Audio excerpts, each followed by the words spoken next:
food supplement. So this is the reishi. Yeah, reishi Gano. Ganoderma.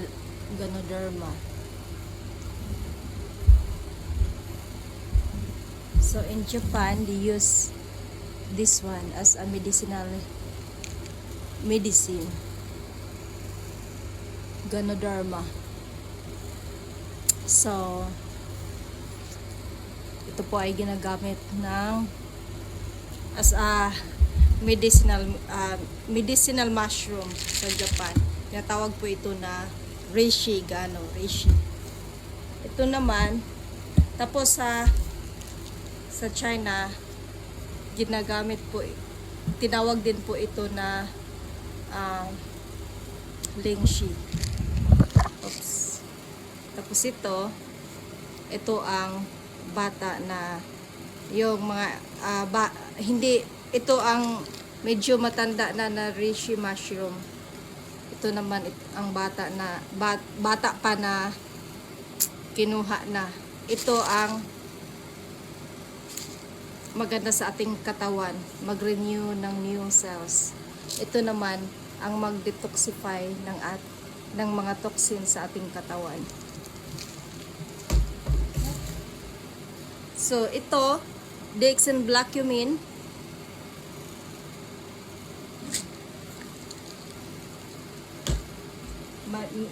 Meron ito sa Bible, Blackcumin.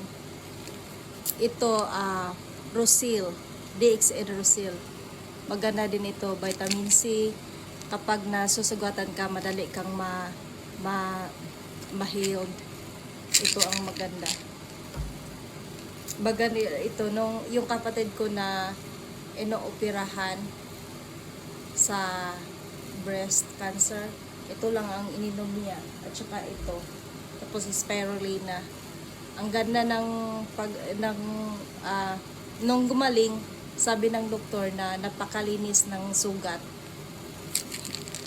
Hindi matubig. Ito lang ang iniinom niya. At saka ito. DXA. Ito. At saka ito. Tapos, Blackcumin. Ito is spirulina capsule.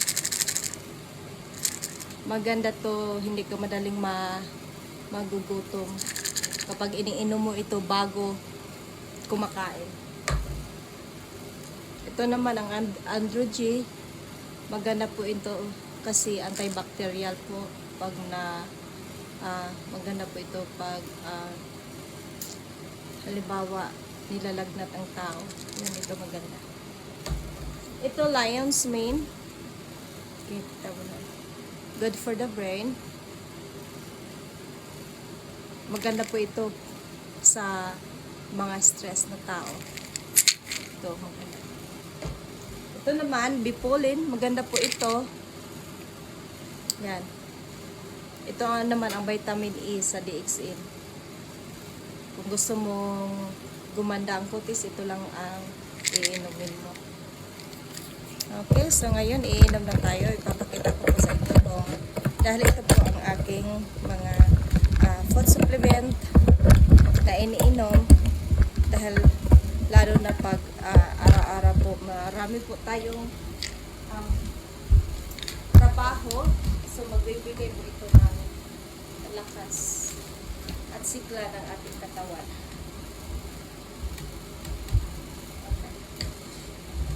So inom tayo ng ito maganda po ito. Umiinom ako ng 10. 2, 4, 6, 7, 8, 9. 2, 4, 6, 8. So ganito. Ayan. Tingnan mo naman. So ito. Yan.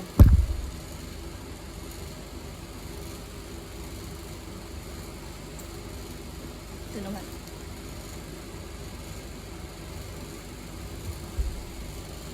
Depende lang din kung ano ang gusto mo. Kasi katakit lang natin ito.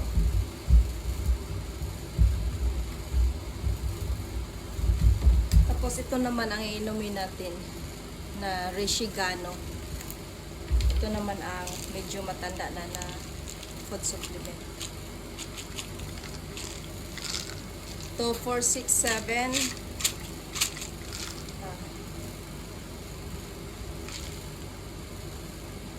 2, 4, 6, 8, 10. 2, 4, 6, 8. Okay? Yan. Tingnan mo naman.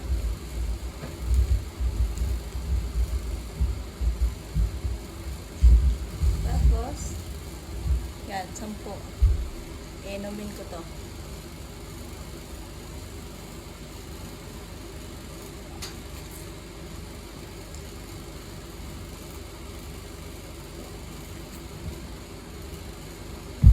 Tapos ito, 10 din ang iniinom ko araw-araw.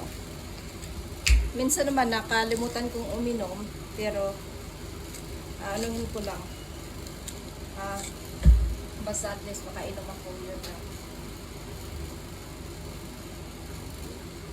5, 6, 7, 8, 9, 10. Balik lang ito. Okay. Ito, 2, 4, 6, 8, 10. So, ito naman ang spirulina. Ito ang aking iniinom.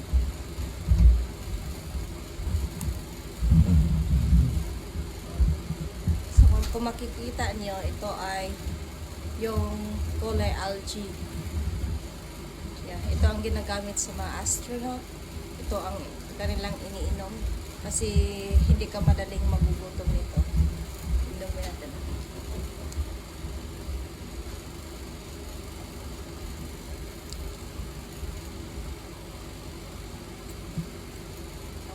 Tapos na tayo sa spirulina. Ito na naman ang iinumin natin. So, ito po ang Rosil. Meron po itong vitamin C. Maganda din po ito sa ngipin. Diba? Okay. So, ito na po ang ating Rosil. Ito po ang hitsura ng ating Rosil. Inumin na naman natin to.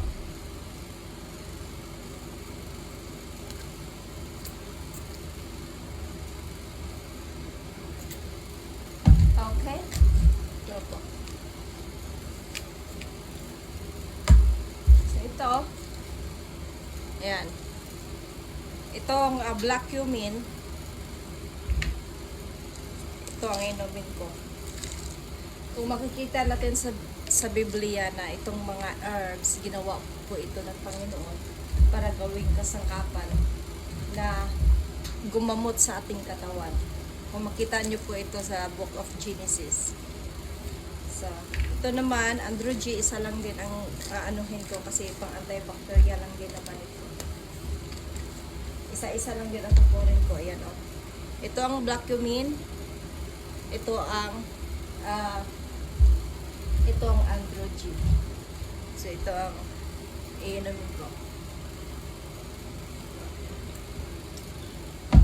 Okay, tapos na tayo niyan. Ito naman ang Bipulin na vitamin A. So, iinom tayo ng 6. Yan. Ito, pagganda po ito ng ating skin. Yan. Tignan natin.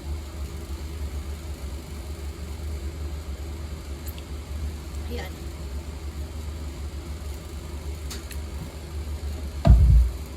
So, ito naman ang pang-last natin. Ito po ang Lion's Mane. So, iinumin natin to. Isa lang din nangiinom ko ito araw-araw.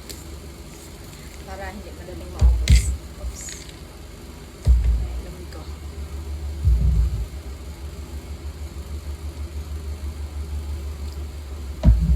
Ayan, tapos na po tayo. Thank you for watching.